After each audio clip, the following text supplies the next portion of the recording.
Que la paix soit sur vous.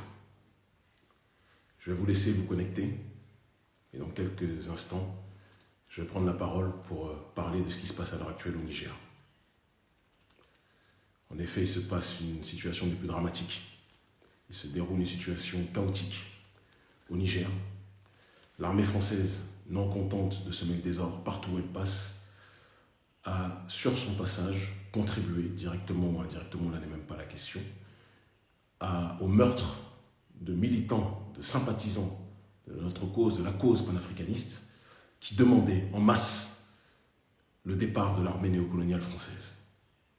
En effet, dans la ville de Terra, l'armée française, en provenance donc du Faso, où ils ont été suffisamment chahutés, où notre peuple, les nôtres, nos sympathisants, leur ont demandé, comme nous le faisons depuis des années, de quitter le continent africain et d'aller s'occuper de la France, de cesser d'agir comme une armée coloniale qui sécurise l'accès aux ressources.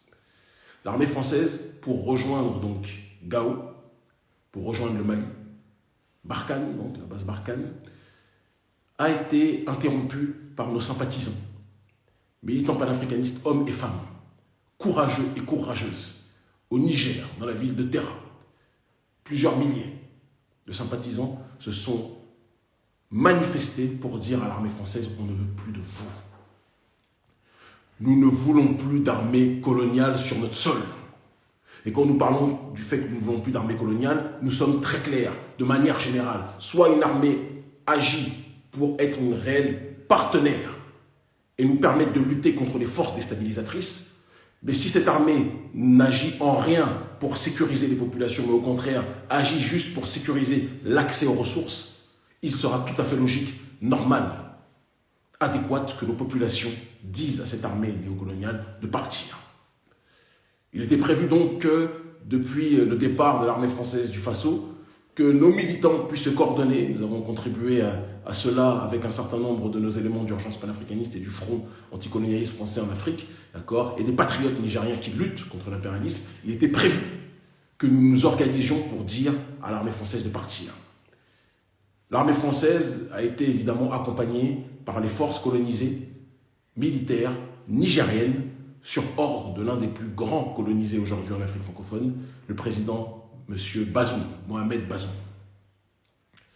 Ce dernier est parti lécher les pieds, comme le lâche politique malheureusement qu'il est, d'accord, en disant à la France « nous sommes heureux de la présence française ». Je rajoute néocoloniale évidemment. Nous sommes heureux de ce qu'elle fait en Afrique francophone, même si nous ne voyons, nous autres membres du peuple, aucun résultat.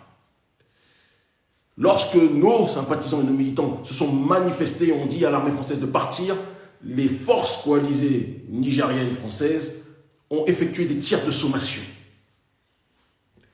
Et dans ces tirs de sommation, malheureusement, énième dommages qu'ils appellent soi-disant dommages collatéraux, qui sont en réalité des meurtres, ont été effectués puisque officiellement, il est fort possible que, parce que les chiffres que l'on a sont plus élevés, mais officiellement on parle de 2 morts. Nos sympathisants, nos militants sur place parlent de 4 morts et de plusieurs blessés. Le seul tort de ces morts, de ces martyrs de la cause, a été de dire « nous voulons le départ de l'armée néocoloniale française ». Une armée qui n'est que là pour sécuriser l'accès aux ressources de nos peuples, de nos terres, mais qui n'a jamais été là pour sécuriser nos populations, parce que de toute façon, j'ai envie de vous dire que ce n'est pas son rôle. Mes condoléances les plus sincères et les plus profondes vont aux familles des victimes, des martyrs. Je dis martyrs parce que dans cette lutte panafricaniste, quelqu'un qui risque sa vie, qui risque la prison, qui risque la mort, qui risque les expulsions, ça sera toujours une entité dont nous serons maladivement proches. Aucune lutte d'autodétermination ne se fait sans sacrifice. Dans le mot sacrifice, il y a le mot sacré. Sacré, c'est tout ce qui nous relie à Dieu. Ce combat est un combat sacré, pour lequel nos parents sont morts, pour lequel nos grands-parents ont été opprimés, persécutés, pour lequel nos arrière-grands-parents, certains d'entre eux, ont été déportés. C'est un combat à la vie, à la mort. Nous n'appelons pas à la violence. Nous n'appellerons jamais à la violence, mais nous appelons à l'intelligence. Si quelqu'un rentre dans votre maison de manière violente, L'intelligence, c'est de lui demander de partir et de le faire partir par tous les moyens à votre disposition.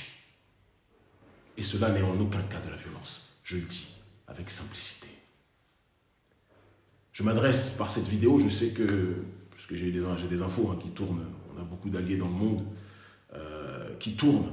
On sait très bien que les autorités françaises scrutent nos réseaux sociaux.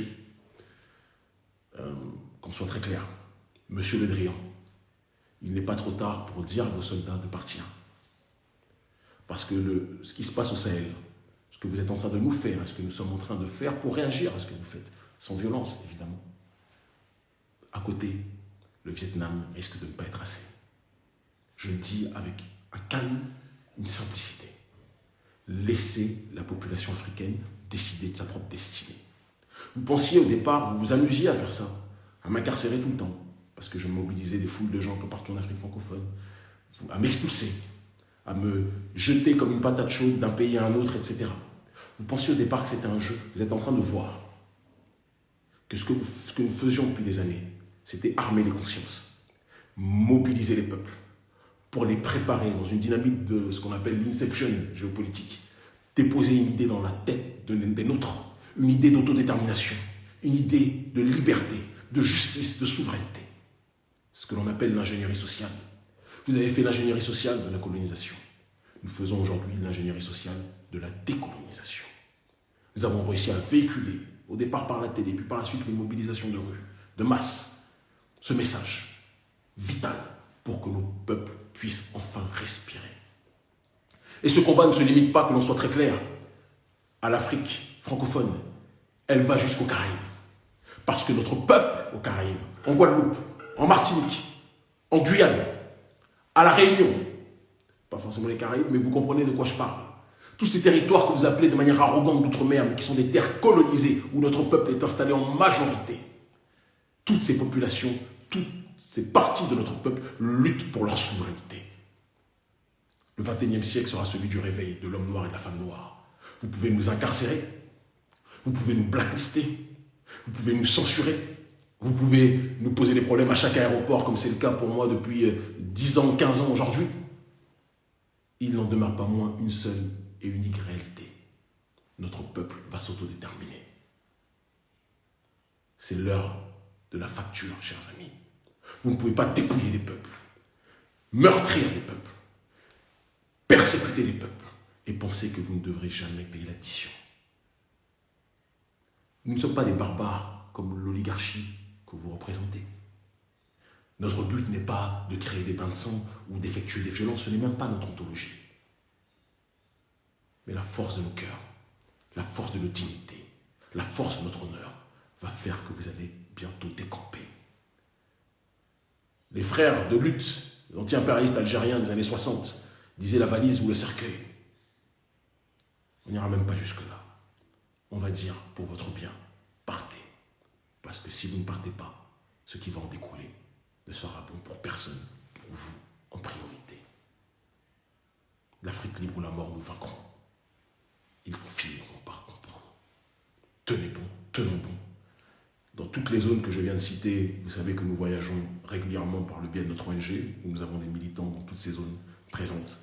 Je ne vais pas dire ma prochaine destination, mais vous allez nous retrouver dans les semaines à venir, dans les diverses zones de conflit, comme nous le faisons depuis aujourd'hui un certain nombre d'années. Parce que le combat est partout, sur les réseaux et sur le terrain. C'est dans cette dynamique-là que nous sommes plus que jamais insérés. Je vous aime en crever, mon peuple, notre peuple. Hommes noirs, femmes noires. Nous sommes grands, nous sommes beaux, nous sommes puissants. Une partie de l'humanité a voulu nous assujettir, mais l'heure aujourd'hui est à la résurrection. Et toutes celles et ceux qui se sentiront concernés par notre combat, avec sincérité, qui nous aimeront avec humanité, leur donneront la main. Quant aux autres qui veulent nous écraser, nous les broierons d'une façon ou d'une autre.